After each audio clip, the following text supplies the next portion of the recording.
Romanos 1, do 6 ao 7. E vocês também estão entre os chamados para pertencerem a Jesus Cristo, a todos os que em Roma são amados de Deus e chamados para serem santos. A vocês, graça e paz da parte de Deus, nosso Pai, e do Senhor Jesus Cristo. Vamos orar, irmãos? Querido Deus e Pai, Senhor, muito obrigado pela oportunidade que o Senhor nos concede de mais uma vez nos reunirmos como igreja para adorar e bendizer o nome do Senhor. Que o Espírito Santo do Senhor nos ajude por meio dessa palavra, que o Senhor fale conosco por meio da pregação e que tudo que venha a ser dito, ó Pai, seja de acordo com a Tua boa vontade. Nos prepara para recebermos a Tua palavra, no nome de Jesus. Amém. O texto diz: vocês também estão entre os chamados para pertencerem a Cristo. E o versículo 7, ainda do capítulo 1 de Romanos, encerra-se com a saudação de Paulo, a introdução a essa carta. Como nós vimos nos domingos anteriores, o apóstolo Paulo, ele começou a sua carta aos Romanos. Essa carta ela é tida como a carta magna de Paulo, a grande carta do apóstolo Paulo, e ele começa falando não do que Paulo, do que ele mesmo havia realizado, mas sim do que Deus realizou por intermédio dele. Ele disse no versículo 1 que ele era um escravo, um servo de Cristo Jesus. Isto é, Cristo comprou Paulo, Cristo era o seu dono, o seu proprietário. Em 1 Coríntios 6, 20, diz que não só Paulo, mas que nós também fomos comprados. O texto diz assim: vocês foram comprados por alto preço, portanto, glorifiquem a Deus com o corpo de vocês. Fomos comprados por alto preço. Quem comprou, irmão, certamente ficou no prejuízo, porque a mercadoria é fraca. Mas depois de ter dito que era um escravo de Cristo, Paulo diz que foi chamado como um apóstolo. E mais uma vez ele deu destaque ao que Cristo fez por ele, e não aquilo que ele mesmo realizou. Ele enfatiza isso em Romanos 1, versículo 5, quando diz que recebeu graça e apostolado. Isso quer dizer que o chamado de Paulo para ser um apóstolo foi inteiramente sem nenhum mérito dele. Foi um chamado divino, soberano e imerecido. Cristo tomou a iniciativa na estrada para Damasco, lá em Atos 9, quando entrou na vida de Paulo e o transformou quando ele estava viajando para quê? Para prender e matar os cristãos. Não existe iniciativa de Paulo neste chamado. E aí, chegando ao final do versículo 1, nós vimos Paulo dizer que foi separado para o Evangelho de Deus. E aí tivemos a mensagem, o Evangelho de Deus. Mais uma vez, Paulo está dizendo que não foi ele quem realizou alguma coisa, mas que foi Deus quem trabalhou para dar a Paulo a missão e a identidade de Cristo, a identidade de um cristão. E Deus, irmãos, como nós vimos, fez tudo isso antes de Paulo nascer, conforme o texto de Gálatas 1,15, que diz: mas Deus me separou desde o ventre materno e me chamou por sua graça quando lhe agradou. Não somos nós, é Deus quem nos chama e é Deus quem nos ama. chamados e amados de Deus. A compreensão do apóstolo Paulo da liberdade e da soberania da graça é muito marcada pela própria experiência que ele teve com Jesus. O seu testemunho como cristão. Paulo era, em sua própria opinião, para ele mesmo, o pior dos pecadores. 1 Timóteo 1,15 diz esse texto: esta afirmação é fiel e digna de toda aceitação. Cristo Jesus veio ao mundo para salvar os pecadores, dos quais eu sou o pior. E mesmo sendo o pior dos pecadores, Deus escolheu e amou Paulo. Olha, irmãos, quando a gente vê o apóstolo Paulo dizendo que ele é o pior dos pecadores, a gente fica até envergonhado, né? Mas mesmo sendo o pior dos pecadores, Deus escolheu, chamou e amou Paulo. Não foi por qualquer qualidade que tinha nele, não foi por qualquer característica que ele tinha em si mesmo, mas apenas pela própria vontade de Deus. Deus escolheu salvar a Paulo. Deus escolheu transformar Paulo do judeu cheio de orgulho, do judeu cheio de si mesmo, em um cristão. Deus escolheu transformar Paulo em apóstolo, servo, pregador do evangelho da livre graça de Deus. Por isso, quando Paulo começa a descrever os irmãos de Roma, nos nossos versos de hoje, e toda essa revisão foi para a gente lembrar do contexto em que estamos estudando aqui, quando ele começa a descrever os irmãos de Roma, nos versículos 6 e 7, isso também inclui a nós, porque nós somos gentios, como eram os romanos. Não é de surpreender, irmãos, que Paulo fale com a mesma ênfase sobre o que Deus fez e não sobre o que eles fizeram. Não é sobre o que nós fizemos.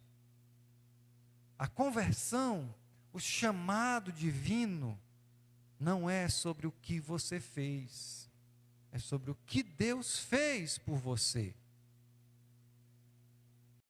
Não é o que nós fazemos, é o que Deus faz. E isso não quer dizer, de forma alguma, que aquilo que a gente faz não seja importante.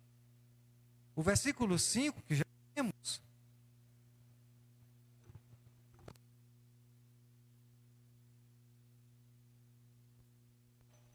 o versículo 5 que nós já lemos, ele fala justamente sobre a importância daquilo que nós fazemos também.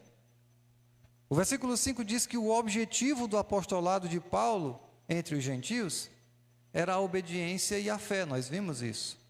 A obediência que deriva da fé, que é fruto da fé. O que nós fazemos é muito importante. Toda a nossa vida cristã, irmãos, vira uma farsa se nós não formos obedientes ao Senhor.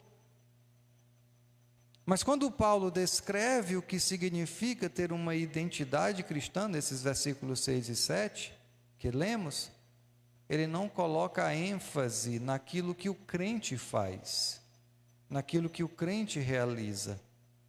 Paulo destaca o que foi feito por nós. Paulo destaca o que foi feito para nós. Assim como ele descreveu a sua própria identidade como escravo, apóstolo, servo do Evangelho de Jesus Cristo, ele faz com a gente, ele faz com os irmãos em Roma. O texto diz assim: e vocês também estão entre os chamados para pertencerem a Jesus Cristo.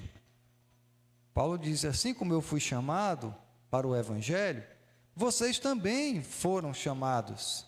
A todos que em Roma são amados de Deus e chamados para serem santos.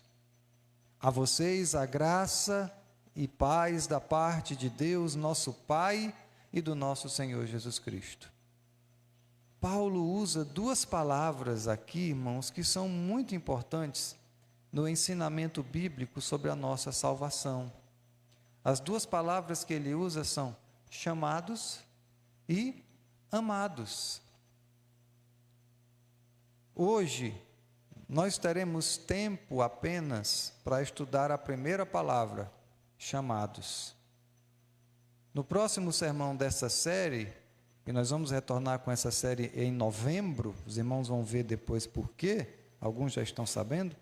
No próximo sermão dessa série, nós vamos falar sobre o amados. Hoje vamos nos dedicar ao chamados, chamados por Deus. Nós fomos soberanamente chamados. O que eu disse?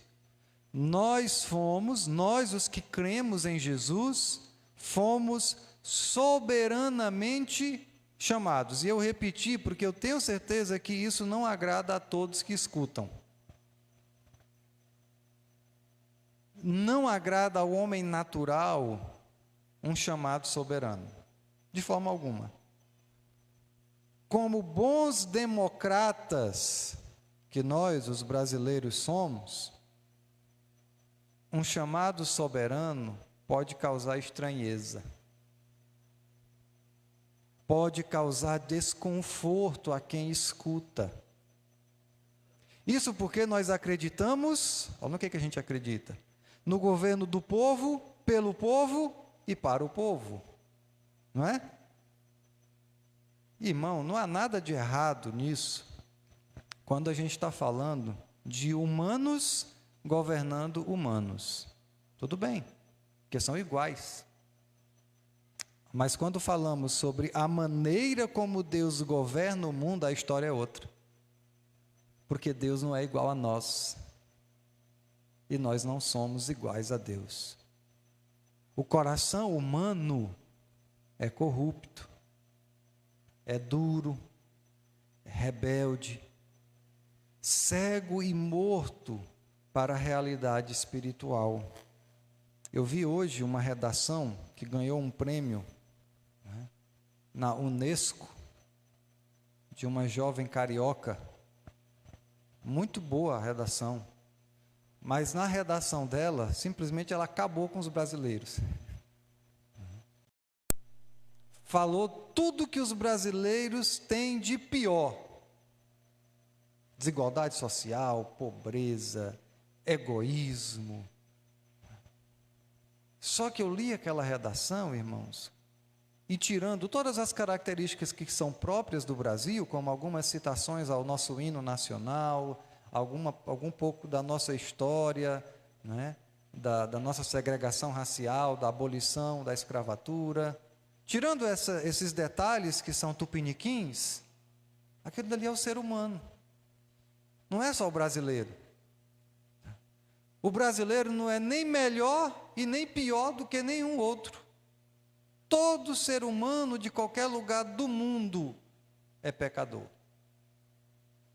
Todos somos corruptos, todos somos duros, de dura cerviz, né? Difícil de entender, difícil de obedecer, rebeldes. E todos nascemos cegos e mortos para a realidade espiritual. Olha o que diz Efésios 4, 18 e 19. Eles estão obscurecidos no entendimento e separados da vida de Deus por causa da ignorância em que estão, devido ao endurecimento dos seus corações, tendo perdido toda a sensibilidade. Eles se entregaram à depravação, cometendo, olha o adjetivo, com avidez, toda espécie de impureza. Você quer ver o que é avidez? Diga para o Arthur ou para a Lara que eles vão para um lugar onde tem piscina. Tá? Aí você vai entender qual o sentido da palavra avidez. É a emoção, é aquela vontade, não é? Aquela alegria, pois o ser humano comete com avidez toda espécie de impureza. Falou em pecado, irmãos, é comigo mesmo. Estou no ponto. É o ser humano.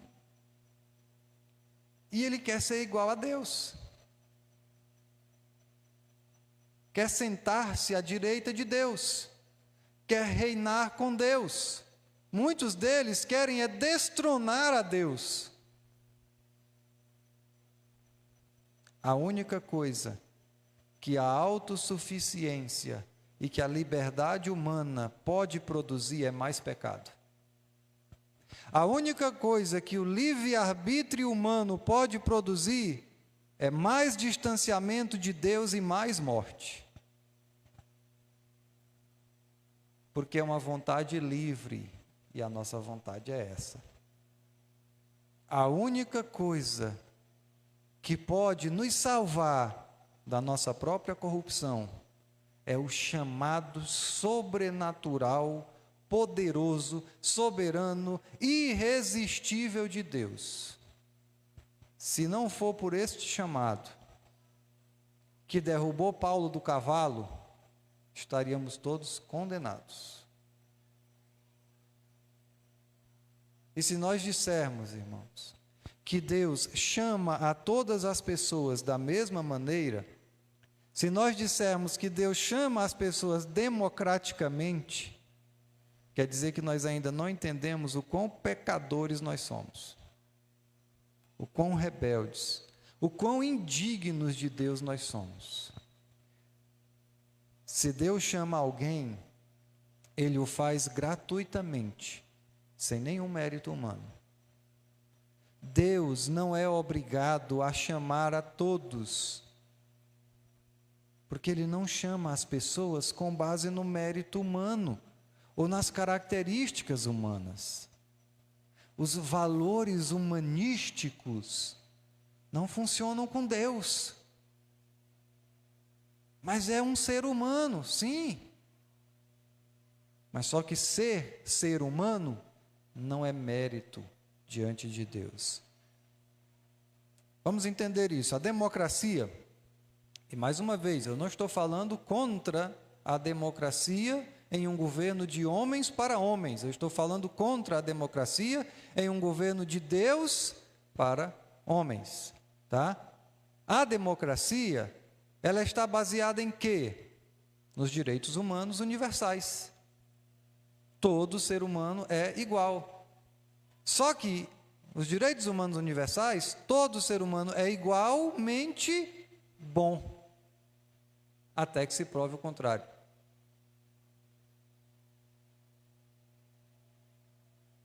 No pensamento divino, todo homem é mau, e é impossível provar o contrário.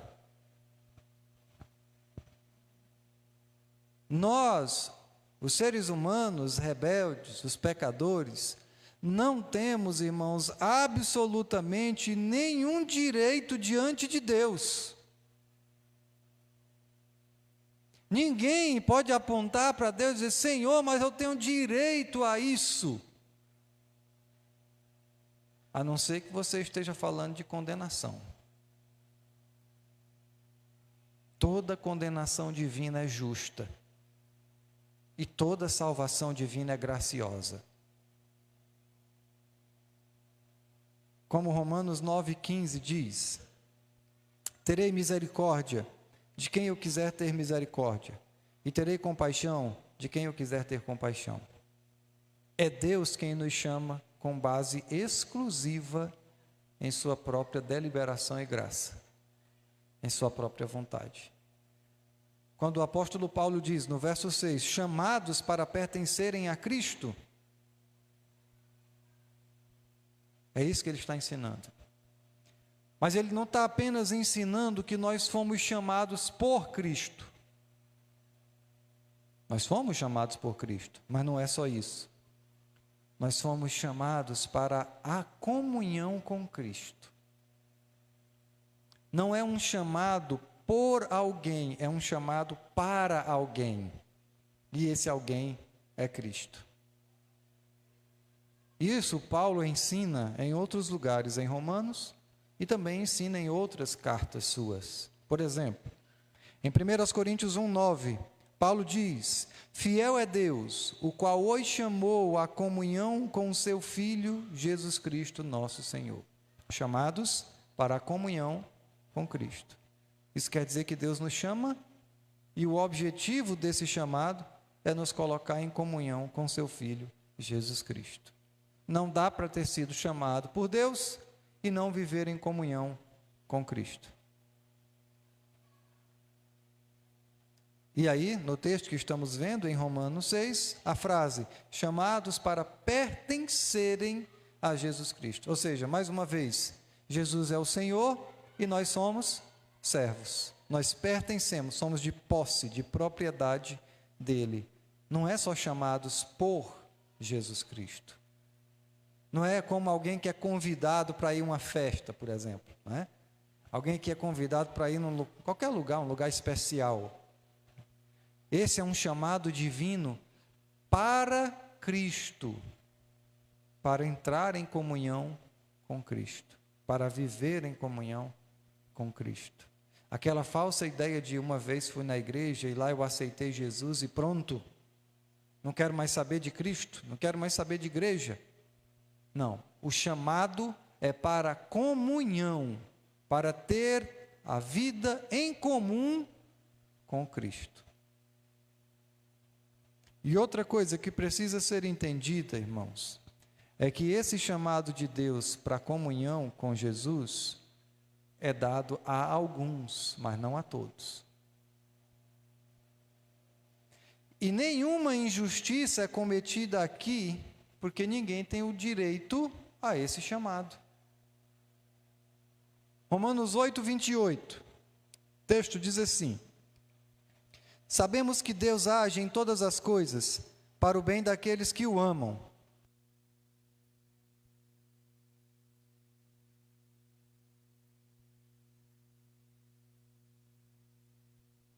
Tem gente que lê esse texto e para aqui, ó. Sabemos que Deus age em todas as coisas para o bem daqueles que o amam. A pessoa fecha os olhos e diz: Senhor, eu te amo. Sem nenhum interesse, não é? É o Armando Volta, o crente Armando Volta, não é? Mas não continua a ler. Quem são esses que o amam? Aqueles que foram chamados segundo o seu propósito. Aqueles que foram chamados segundo a vontade de Deus. Irmãos, claramente nós estamos vendo que nem todos são efetivamente chamados para a comunhão com Cristo. Todas as coisas não funcionam para o bem de todos, mas apenas para o bem daqueles que são chamados. Isso quer dizer que nós não devemos pregar o evangelho a todas as pessoas? De jeito nenhum. Não é isso que o texto quer dizer. Nós precisamos entender que pregar o evangelho e ser chamado por Deus são coisas diferentes. Acontecem juntos, mas são diferentes. Mateus 22:14, nós já lemos hoje.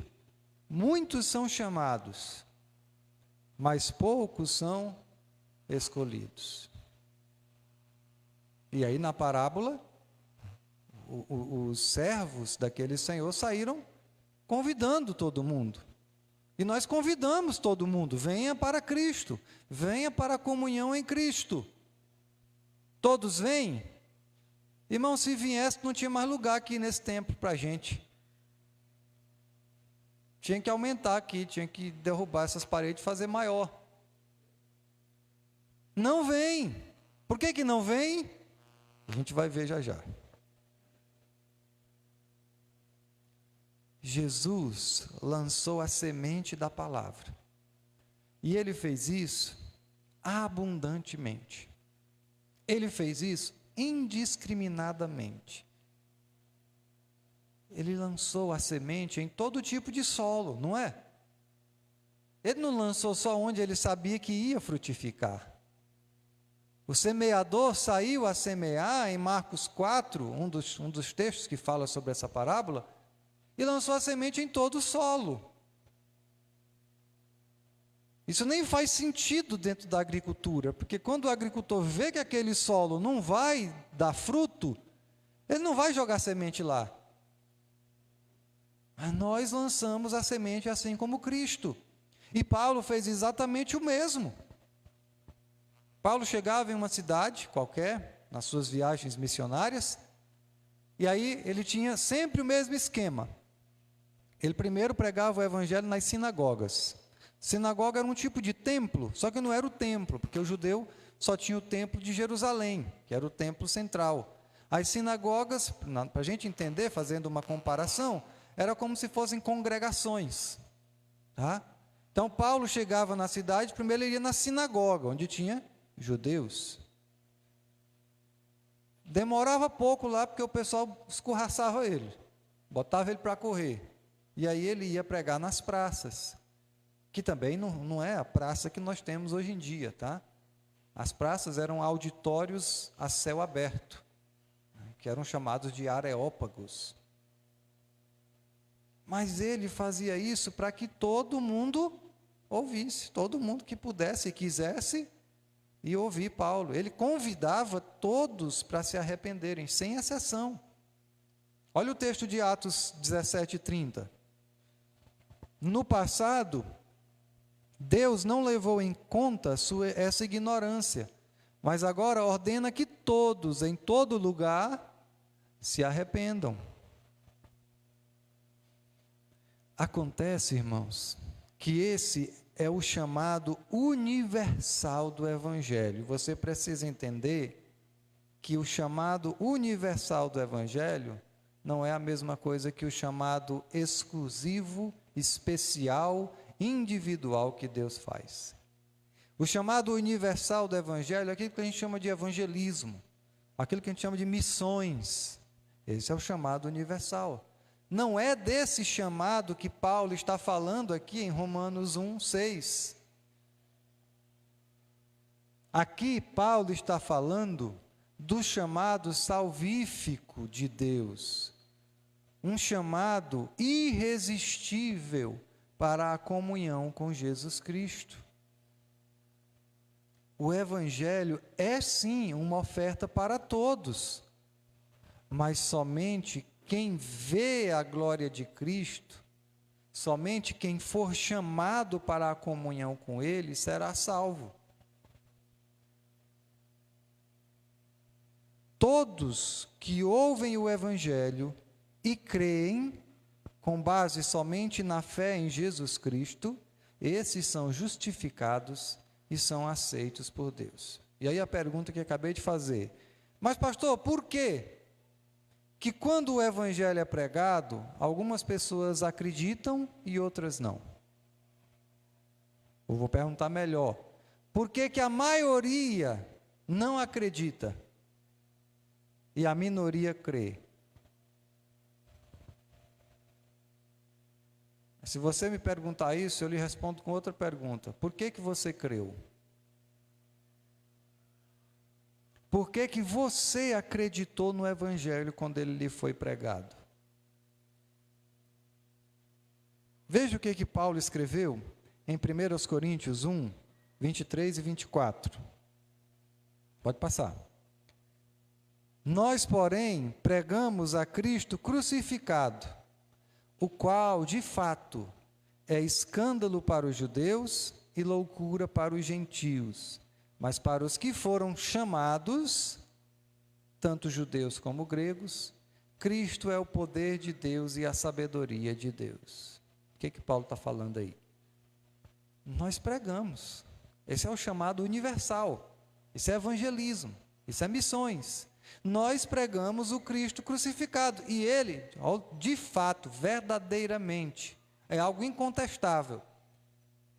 É escândalo para os judeus e é loucura para os gentios, mas para os que são chamados é o poder de Deus e é sabedoria de Deus. Paulo pregou indiscriminadamente a todos, Irmãos, Deus quer que pessoas no mundo todo sejam alcançadas pelo Evangelho. Deus deseja que todos os tipos de pessoa, em qualquer lugar do mundo, cheguem ao pleno conhecimento da verdade. Deus quer que todas as nações ouçam o Evangelho. Por isso, Paulo pregou para todos. Paulo ofereceu a salvação para todos, mas a maioria dos judeus achou que um Messias crucificado era escândalo, era pedra de tropeço. E a maioria dos não-judeus, os gentios, achou que um Senhor crucificado era loucura. Era bem como você estava dizendo hoje de manhã, que lia o Evangelho quando era garoto, e comparava Jesus com um cowboy, e dizia, esse conto de faroeste é sem graça, porque o mocinho morre no fim. É loucura. Mas nesses dois grupos, e em todos os grupos de pessoas, alguns são chamados. E esse é um chamado diferente da pregação geral do Evangelho. E o resultado desse chamado é que Jesus não é mais uma pedra de tropeço para essas pessoas. Não é mais escândalo. E não é mais loucura. Agora ele é o poder e a sabedoria de Deus. Para os que foram chamados, Cristo é o poder de Deus e a sabedoria de Deus. Como é que pode isso, irmãos? Como é que acontece uma transformação tamanha como essa? Irmãos, olhe Paulo. Ele ia para Damasco. Não era para convidar os cristãos para uma festa, não. Ele ia para matar os cristãos. Como é que pode isso? Isso só é possível porque o chamado soberano de Deus desperta os mortos espirituais. Isso só é possível porque o chamado soberano de Deus dá visão aos cegos, espiritualmente falando. Abre os ouvidos dos surdos. Irmãos, o chamado irresistível de Deus humilha os orgulhosos. Mais orgulhoso que Paulo. O chamado de Deus abranda os duros, produz fé. O chamado irresistível de Deus inaugura a fé no coração humano. É por isso que Paulo diz em Romanos 8,30, e aos que predestinou, também chamou, aos que chamou, também justificou, aos que justificou, também glorificou. O chamado de Deus remove todos os obstáculos para que Deus possa crer, para que o homem possa crer em Cristo. Todos. O chamado de Deus tira tudo que impede o homem de crer. Vamos encerrar vendo como esse processo milagroso, e esse milagre ele não está tão na moda, que é o maior milagre que pode acontecer na vida de alguém, que é o milagre da fé, do arrependimento e da salvação. Mas vamos ver como é que isso acontece. Segundo aos Coríntios 4, dos versículos 4 a 6, Paulo diz: o Deus desta era cegou o entendimento dos descrentes, para que não vejam a luz do evangelho da glória de Cristo, que é a imagem de Deus. Não dá para entender porque estão cegos. Não dá para crer porque estão mortos. A rebelião humana e a descrença foram intensificadas pelo diabo. Ele trabalha para que essa descrença, essa falta de fé, essa dureza de coração, essa rebeldia cresça. Porque ele é inimigo da verdade. Ele é inimigo da vida. Se você não consegue ver a glória de Cristo no Evangelho, por causa da sua rebeldia, do seu pecado, você não pode crer em Jesus. O Jesus crucificado e ressurreto vai parecer escândalo para você, ou então vai parecer loucura para você. E aí, o que nós como igreja devemos fazer, irmãos? Pregar. Devemos pregar Cristo para as pessoas. Segundo aos Coríntios 4:5, Paulo disse: não nos pregamos a nós mesmos. Olha aí, ó, não é o que eu faço, nem de certo e nem de errado. Não nos pregamos a nós mesmos, mas a Jesus Cristo, o Senhor, e a nós como escravos de vocês, por amor de Jesus. Agora que mudou, não é? Não é mais escravo de Cristo, é escravo dos outros. Por amor a Cristo, Paulo se tornou escravo dos outros. Esse é o chamado universal do Evangelho. Chamamos as pessoas à fé, chamamos a pessoa à comunhão em Cristo. Todos são chamados, todos são chamados no sentido de que alguém anuncia o Evangelho para eles. Todos ouvem o Evangelho, irmãos, mas só os escolhidos de Deus são chamados irresistivelmente para a comunhão com Jesus Cristo. Então não adianta forçar a barra. Olha, é bobagem. Tá? Paulo diz: eu fui separado desde o ventre materno, mas isso só aconteceu quando aprouve ao Senhor. Forçar a barra, irmãos, é tolice. Pegar a mão do seu amigo que você trouxe, da sua amiga, sei lá, e levantar: olha, está aqui aceitando a Jesus. Não está. Conversão acontece de dentro para fora, não é de fora para dentro. É o Espírito Santo que atua. É um chamado irresistível. No final, o que faz diferença decisiva é o chamado soberano de Deus. Isso fica muito claro quando percebemos que Paulo explica que a salvação acontece exatamente da mesma forma que Deus criou o mundo. Já viu esse texto? Quando o chamado divino de Deus cria a luz, chamando a luz, Paulo usa esse fato, essa história, como tipo para a salvação. Segundo aos Coríntios 4:6. Pois Deus que disse: das trevas resplandeça a luz, Ele mesmo brilhou em nossos corações, para a iluminação do conhecimento da glória de Deus na face de Cristo. Só dá para ver, só dá para experimentar a glória de Cristo se Deus disser assim: das trevas resplandeça a luz na sua vida, das trevas resplandeça a luz no seu coração.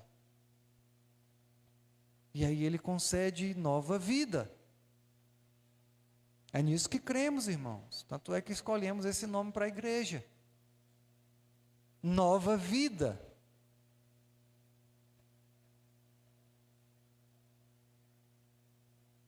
Até que Deus efetivamente chame você, do mesmo jeito que Ele chamou a luz à existência na criação, você não vai poder ver a luz do conhecimento da glória de Deus na face de Cristo.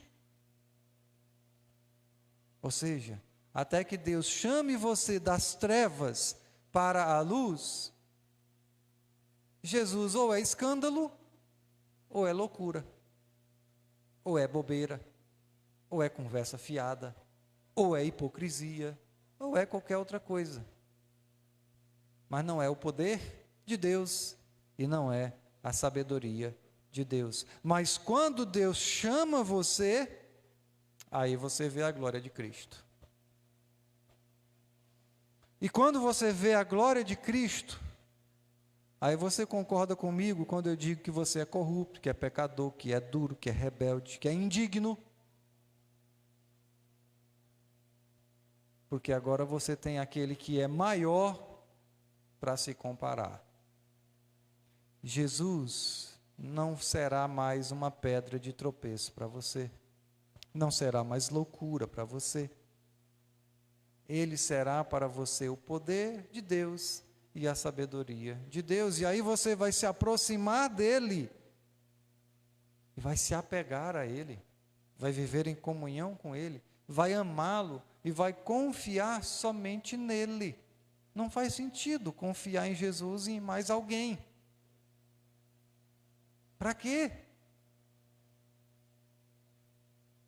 Confiar em Jesus e crer em mais alguém é como ir daqui para Teresina de carro e de bicicleta ao mesmo tempo. Eu vou levar o carro, mas também vou levar a bicicleta por garantia.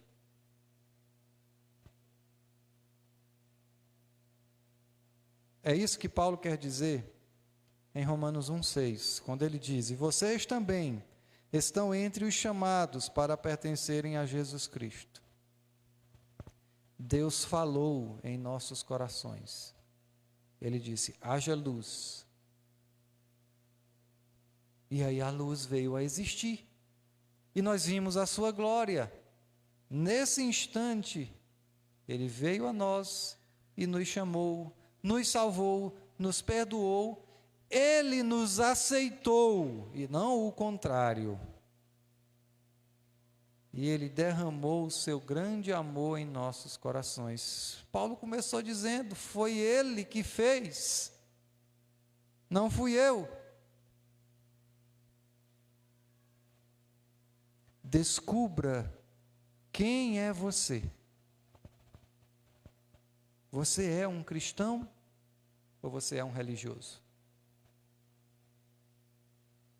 Se for um cristão, declare a sua fé em Jesus. Confesse a sua fé em Jesus. Aprenda a agradecer ao seu Deus e viva na humildade maravilhosa da graça. Não tenha orgulho religioso. Isso é outra tolice. A vida do cristão é vida de humildade, vida de gratidão, e não vida de orgulho.